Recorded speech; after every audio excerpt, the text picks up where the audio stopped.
ആകാശവാണി വാർത്താ വീക്ഷണം. സമ്പന്നമായ ചരിത്രവും പ്രകൃതി വൈവിധ്യവും നിറഞ്ഞ ഇന്ത്യൻ പൈതൃകം. തയ്യാറാക്കിയത് KC അനിൽകുമാർ, മാധ്യമപ്രവർത്തകൻ.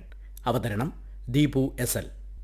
ഒരു സ്ഥലത്തെ വേറിട്ടതാക്കുന്നത് അതുമായി ബന്ധപ്പെട്ട പാരമ്പര്യങ്ങളാണെന്ന് ലോകം ചുറ്റുന്ന ഓരോ യാത്രികനും മനസ്സിലാക്കുമ്പോഴാണ് ഒരു നാടിനും അതിൻ്റെ പൈതൃകത്തിനും യഥാർത്ഥ തിളക്കം ലഭിക്കുന്നത്. ഇത് നമ്മുടെ തിരിച്ചറിവിൻ്റെയും അഭിമാനത്തിൻ്റെയും അടിത്തറയാണ്. എല്ലാ വർഷവും ഏപ്രിൽ 18-ന് ലോക പൈതൃക ദിനമായി ആഘോഷിക്കുമ്പോൾ പൈതൃക സംരക്ഷണം മാത്രമല്ല, ഓരോ നാടിൻ്റെയും ആത്മാഭിമാനത്തിൻ്റെ സൗരഭ്യം കൂടിയാണ് വിളംബരം ചെയ്യപ്പെടുന്നത്. ലോക പൈതൃക ദിനത്തിന് ആഗോളതലത്തിൽ വലിയ പ്രാധാന്യമുണ്ട്. അന്താരാഷ്ട്ര സ്മാരകങ്ങളുടെയും സ്ഥലങ്ങളുടെയും ദിനം എന്നും ഇതിനെ വിശേഷിപ്പിക്കപ്പെടുന്നു. മനുഷ്യരാശി അതിൻ്റെ അസ്തിത്വത്തിലുടനീളം നേടിയെടുത്ത പ്രകൃതി സൗന്ദര്യത്തെയും സാംസ്കാരിക പ്രതിരൂപങ്ങളെയും ആദരിക്കുന്നതിനുള്ള അവസരമായി ലോകമെമ്പാടും ഈ ദിനം തിരിച്ചറിയുന്നു. ഓരോ വർഷവും കൗതുകത്തോടൊപ്പം ഗവേഷണ മനോഭാവത്തോടെയുമാണ് ലോകമെമ്പാടും ലോക പൈതൃക ദിനം ആഘോഷിക്കുന്നത്. മനുഷ്യരാശിയുടെ വൈവിധ്യമാർന്ന സാംസ്കാരിക പ്രകൃതിദത്ത പൈതൃകങ്ങൾ സംരക്ഷിക്കുന്നതിനെക്കുറിച്ച് അവബോധം വളർത്തുകയാണ് ഈ ദിനത്തിന്റെ പ്രധാന ലക്ഷ്യം. പാരീസ് ആസ്ഥാനമായുള്ള International Council on Monuments and Sites ICOMOS 1982 നിർദ്ദേശിച്ച ഈ ദിനം സംസ്കാരത്തിന്റെയും സമൂഹത്തിന്റെ വളർച്ചയുടെയും അടയാളങ്ങളായ പൈതൃക സ്മാരകങ്ങളെ ബഹുമാനിക്കാനും അവയുടെ പ്രാധാന്യം മനസ്സിലാക്കാനും പ്രയോജനപ്പെടുത്തുന്നു. 1982 ഏപ്രിൽ 18-ന് ടുണീഷ്യയിൽ ഇക്കോമോസ് നടത്തിയ ഒരു സമ്മേളനത്തിൽ നിന്നാണ് ലോക പൈതൃക ദിനം എന്ന ആശയം ഉരുത്തിരിഞ്ഞത്. ലോകത്തിലെ സ്മാരകങ്ങളിലേക്കും സ്ഥലങ്ങളിലേക്കും ശ്രദ്ധ ആകർഷിക്കുന്നതിനായി ഏപ്രിൽ 18 അന്താരാഷ്ട്ര ദിനമായി ആഘോഷിക്കണമെന്ന് ഇക്കോമോസ് നിർദ്ദേശിച്ചു. 1983 യുനെസ്കോ അതിന്റെ 22ാമത് പൊതുസമ്മേളനത്തിൽ ഈ നിർദ്ദേശം ഔദ്യോഗികമായി അംഗീകരിച്ചു. അതിനുശേഷം ഏപ്രിൽ 18 എല്ലാ വർഷവും ലോക പൈതൃക ദിനമായി ആചരിച്ചു വരുന്നു. സംഘർഷങ്ങളുടെയും ദുരന്തങ്ങളുടെയും പശ്ചാത്തലത്തിൽ പൈതൃക സംരക്ഷണത്തിലുള്ള അടിയന്തര ഇടപെടൽ എന്നതാണ് 2026 ലോക പൈതൃക ദിനത്തിന്റെ പ്രധാന പ്രമേയം. മനുഷ്യരാശിയുടെ സമ്പന്നമായ ചരിത്രവും വൈവിധ്യവും സംരക്ഷിക്കേണ്ടതിന്റെ ആവശ്യകതയെ ഇത് വീണ്ടും ഓർമ്മപ്പെടുത്തുന്നു. പുരാതന സ്മാരകങ്ങൾ, ക്ഷേത്രങ്ങൾ, കോട്ടകൾ, വനങ്ങൾ, ദേശീയോദ്യാനങ്ങൾ തുടങ്ങി പലതും നമ്മുടെ പൈതൃകത്തിന്റെ ഭാഗങ്ങളാണ്. എന്നാൽ നഗരവൽക്കരണം, കാലാവസ്ഥാ മാറ്റം, അനധികൃത നിർമ്മാണങ്ങൾ എന്നിവ ഈ പൈതൃകങ്ങൾക്ക് ഭീഷണി ഉയർത്തുന്ന പ്രധാന ഘടകങ്ങളാണ്.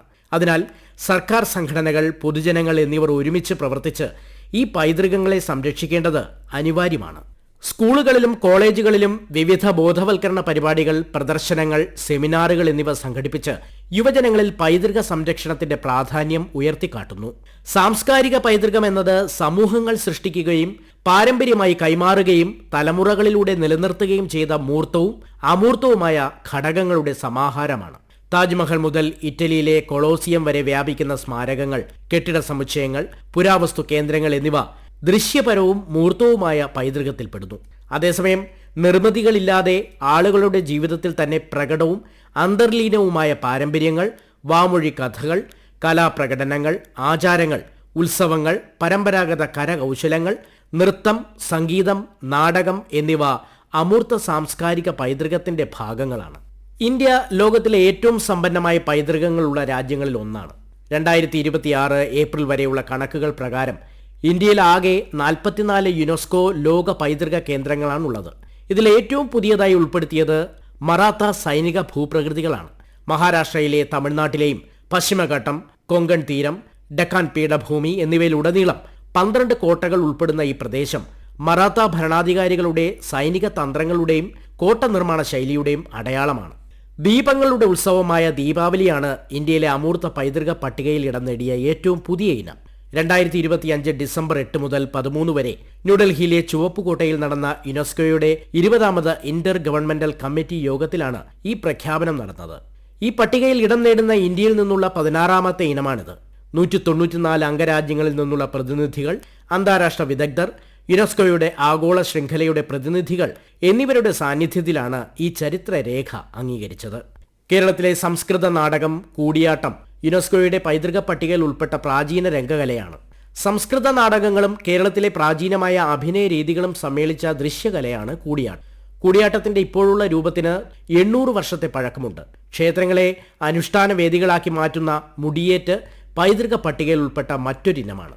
സ്മാരക സന്ദർശനങ്ങൾ, സമ്മേളനങ്ങൾ, വിദ്യാഭ്യാസ പരിപാടികൾ, ഫോട്ടോ പ്രദർശനങ്ങൾ എന്നിവ ഈ വർഷത്തെ ആഘോഷങ്ങളെ സമ്പന്നമാക്കി. പുരാതന സ്മാരകങ്ങളിൽ നിന്നും വിശുദ്ധ തീർത്ഥാടന കേന്ദ്രങ്ങളിലേക്കും ഊർജ്ജസ്വലമായ പാരമ്പര്യങ്ങളിൽ നിന്നും സമൃദ്ധമായ പ്രകൃതി സമ്പത്തുകളിലേക്കും വ്യാപിക്കുന്ന രാജ്യത്തിന്റെ പൈതൃകം തലമുറകളായി രൂപപ്പെട്ട ജനങ്ങളുടെ കൂട്ടായ മനോഭാവത്തിന്റെ പ്രതിഫലനമാണെന്ന് ലോക പൈതൃക ദിനത്തിൽ ഉപരാഷ്ട്രപതി CP രാധാകൃഷ്ണൻ അഭിപ്രായപ്പെട്ടു.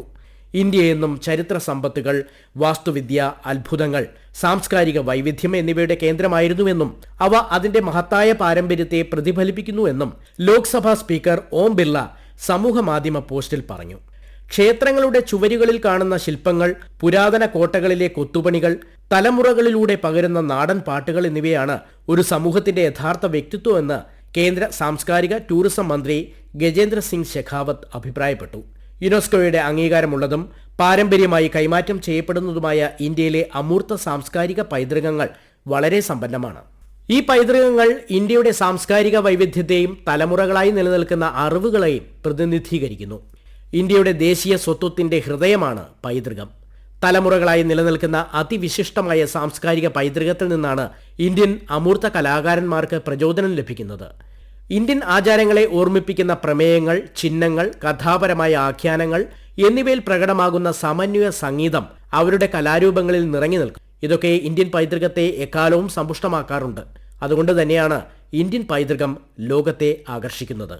സാംസ്കാരിക മന്ത്രാലയവും ആർക്കിയോളജിക്കൽ സർവേ ഓഫ് ഇന്ത്യയും നയിക്കുന്ന വിവിധ നവീന സംരംഭങ്ങൾ ഇന്ത്യയുടെ സാംസ്കാരികവും പ്രകൃതിദത്തവുമായ പൈതൃക സംരക്ഷണത്തോടുള്ള ഉറച്ച പ്രതിബദ്ധത പ്രകടമാക്കുന്നു. 2014 മുതൽ കേന്ദ്ര സർക്കാർ വിദേശ രാജ്യങ്ങളിൽ നിന്ന് 642 പുരാവസ്തുക്കൾ വീണ്ടെടുത്തു. 1976 മുതൽ മൊത്തത്തിൽ വീണ്ടെടുത്തത് 655 എണ്ണമാണ്. 2024 ജൂലൈയിൽ 140-ലധികം രാജ്യങ്ങളിൽ നിന്നുള്ള ഏകദേശം 2900 പ്രതിനിധികൾ പങ്കെടുത്ത ലോക പൈതൃക സമിതിയുടെ 46ാമത് സമ്മേളനത്തിന് ഡൽഹി വേദിയായി.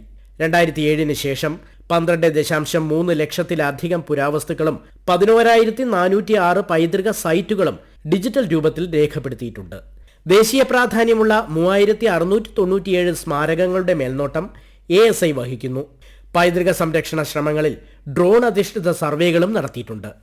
യുനെസ്കോയുടെ ലോക സ്മരണിക രജിസ്റ്ററിൽ ഭഗവത്ഗീതയും നാട്യശാസ്ത്രവും ഉൾപ്പെടുത്തിയത് നമ്മുടെ കാലാതീതമായ ജ്ഞാനത്തിനും സമ്പന്നമായ സംസ്കാരത്തിനുമുള്ള ആഗോള അംഗീകാരമാണ്. കാശി വിശ്വനാഥ ഇടനാഴി, മഹാകാൽ ലോക്, മാ കാമാഖ്യ ഇടനാഴി പോലുള്ള പുനരുദ്ധാരണ പദ്ധതികൾ തീർത്ഥാടകരുടെ അനുഭവം കൂടുതൽ ആകർഷകമാക്കുന്നു.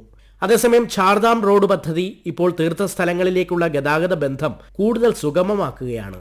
2025 ജൂലൈ വരെയുള്ള രേഖകൾ അനുസരിച്ച് ലോകത്തെ 192 രാജ്യങ്ങളിൽ നിന്നായി 1248 പ്രദേശങ്ങളാണ് യുനെസ്കോ പൈതൃക പട്ടികയിൽ ഉൾപ്പെട്ടിരിക്കുന്നത്. ഇവയിൽ ഏറ്റവും കൂടുതൽ പൈതൃക കേന്ദ്രങ്ങൾ ഉള്ളത് ഇറ്റലിയിലാണ്. ഇറ്റലിക്ക് ഏകദേശം 60-ലധികം ലോക പൈതൃക സൈറ്റുകളുണ്ട്. പൈതൃകം വെറും ചരിത്രത്തിന്റെ അടയാളമല്ല, അത് മനുഷ്യരാശിയുടെ പങ്കുവയ്ക്കുന്ന ബോധവും തിരിച്ചറിവുമാണ്. ഒരു നാഗരികതയായി നമ്മെ തുറന്നുകാട്ടുന്ന സാംസ്കാരികവും പ്രകൃതിദത്തവുമായ ഉപായം. എല്ലാ വർഷവും ഏപ്രിൽ 18-ന് അത്യന്തം വിലമതിക്കാനാകാത്ത ഈ വിഷയത്തെക്കുറിച്ചാണ് ലോകം നമ്മെ ചിന്തിക്കാൻ പ്രേരിപ്പിക്കുന്നത്.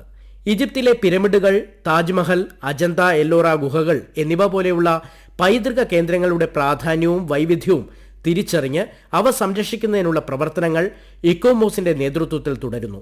ഭൂതകാലത്തെയും ഭാവിയെയും ബന്ധിപ്പിക്കുന്ന ഒരു പാലമായി പൈതൃക സ്വത്തുക്കൾ സംരക്ഷിക്കുന്നതിൽ ഇന്ത്യ നിരന്തരം ശ്രദ്ധ ചെലുത്തുന്നു. ഈ പൈതൃകങ്ങൾ ഭാവി തലമുറകൾക്ക് കൈമാറേണ്ട അമൂല്യ നിധികളാണ്. അവ സംരക്ഷിക്കാൻ ഓരോരുത്തരും പങ്കാളികളാകുമ്പോഴാണ് യഥാർത്ഥത്തിൽ പൈതൃകത്തിന്റെ അർത്ഥം സാക്ഷാത്കരിക്കപ്പെടുന്നത്. സാംസ്കാരിക വൈവിധ്യം ഉയർത്തിക്കാട്ടുക, സുസ്ഥിര വിനോദസഞ്ചാരത്തെ പ്രോത്സാഹിപ്പിക്കുക, പ്രാദേശിക സമൂഹങ്ങളുടെ പങ്കാളിത്തം ഉറപ്പാക്കുക എന്നിവയിലൂടെ ലോക പൈതൃക ദിനം നമുക്ക് ആനന്ദത്തോടെ ആഘോഷിക്കാം. നമ്മുടെ സംസ്കാരത്തെയും പൈതൃകത്തെയും കുറിച്ച് വീണ്ടും ചിന്തിക്കാൻ പ്രേരിപ്പിക്കുന്ന ഒരു അവസരമാണിത്. പുരാതന സ്മാരകങ്ങൾക്കും ആചാരങ്ങൾക്കും അനുഷ്ഠാനങ്ങൾക്കും പിന്നിലെ മൂല്യങ്ങളെ സംരക്ഷിക്കുക എന്നത് ഓരോരുത്തരുടെയും ഉത്തരവാദിത്തമാണ്. നിങ്ങൾ കേട്ടത് വാർത്താവീക്ഷണം. സമ്പന്നമായ ചരിത്രവും പ്രകൃതി വൈവിധ്യവും നിറഞ്ഞ ഇന്ത്യൻ പൈതൃകം. തയ്യാറാക്കിയത് KC അനിൽകുമാർ, മാധ്യമപ്രവർത്തകൻ.